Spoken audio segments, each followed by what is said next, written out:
Papabilis na ang pagkuha ng inyong mga benepisyo at libreng serbisyo. Ito'y dahil mayroon na pong Digital National Senior Citizens ID. Bago tayo magpatuloy, huwag kalimutang mag-subscribe sa aking channel.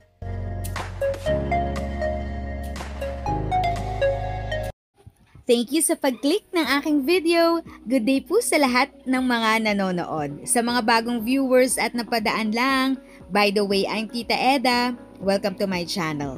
Ang channel na maghahatid sa iyo ng dagdag kaalaman tungkol sa government services, bagong mga balita at informative videos na galing sa legit na resources.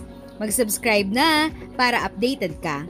Sa ating mga lolo at lola, dahil mas mapapabilis na ang pagkuha ng inyong mga benepisyo at libreng serbisyo.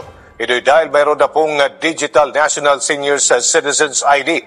Kung paano yan, alamin sa sentro ng balita ni Denise Osorio. Denise. Yes, Aljo! Opisyal nang inilunsad ng National at ng Department of Information and Communications Technology ang Digital National Senior Citizens ID sa eGov Super App. Binigyang diin ni DICT Secretary Henry Aguda ang ginhawang dala ng makabagong teknolohiya para sa mga nakatatanda ng ating bansa. Isang pindot lang sa cellphone, makukuha na agad ang mga benepisyo tulad ng discounts, libreng serbisyong medikal, at iba pang pribilehiyo sa transportasyon at pamimili. Hindi na sila alis ng bahay nila. Magiging member na sila kaagad or yung mga benepisyo para sa senior citizen nandun na sa app nila. Sinigundahan naman ito ni DICT Undersecretary David Almirol Jr. na sa tala ng Philippine Statistics Authority. 8.4 million senior citizens ng 12 milyon total ang nakarehistro na sa National ID System. 1.2 million naman sa kabuuang bilang ng mga senior ay nakapag-download na ng eGov app. Alinsunod sa utos ng ating mahal na Pangulo na walang pila, walang korupsyon, walang fixer. Para pong magic yan. Pag dinownload mo ang eGov app, may AI po tayong eGov AI. Okay? Pag alam niyang ikaw talaga, yung tao na yon, kaya wala na rin pong peke, okay, na ID ngayon.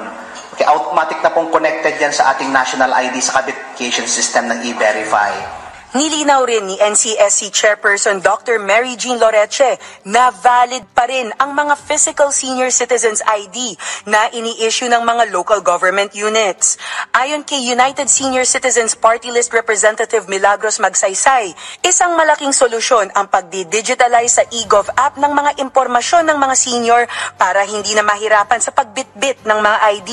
Kadalasan, nakakalimutan nila yung OSCA card nila, OSCA ID card nila. So, alam mo naman itong mga agency, mga establishments, naghahanap lang ng rason para hindi sila mabigyan ng discount. Halos lahat naman ng seniors may cellphone. So, makalimutan man nila o ano yung OSCA card nila, andito sa phone, papakita lang nila. Isang halimbawa, si Nanay Evangeline Cardero, 66 years old na at bagong rehistro sa eGov app. Ayon kay Nanay Evangeline, madali at kaginhawa ang paggamit ng eGov app. Hindi mo na kailangang bitbitin yung una mong kung makalimutan mo, pakikita mo lang yung apps mo na meron kang ganong na appointment, na meron ka talagang pinirmahan. Madali na siya tsaka madali natin siya magagamit. Oras na gamitin natin, kunwari may manong bubuli. Kwento pa ni Nanay Evangeline, nagpatulong siya sa kanyang manugang para i-double check ang mga detalyeng inilagay niya noong una niyang binuksan ng eGov app para hindi siya magkamali. If sa tingin mo, natulungan ka ng video ko na ito, nakasave ka sa oras mo, you can click yung thanks button at any amount ay malaking help sa pag-grow ng channel ko. Yun lang po muna ang aking update. Sana ay nakatulong na dagdag kaalaman ang aking shinare today. Ang goal ng aking channel ay mag-create ng awareness. Kung ganitong mga topic ang gusto mo, panoorin mo ang mga videos ko na ito.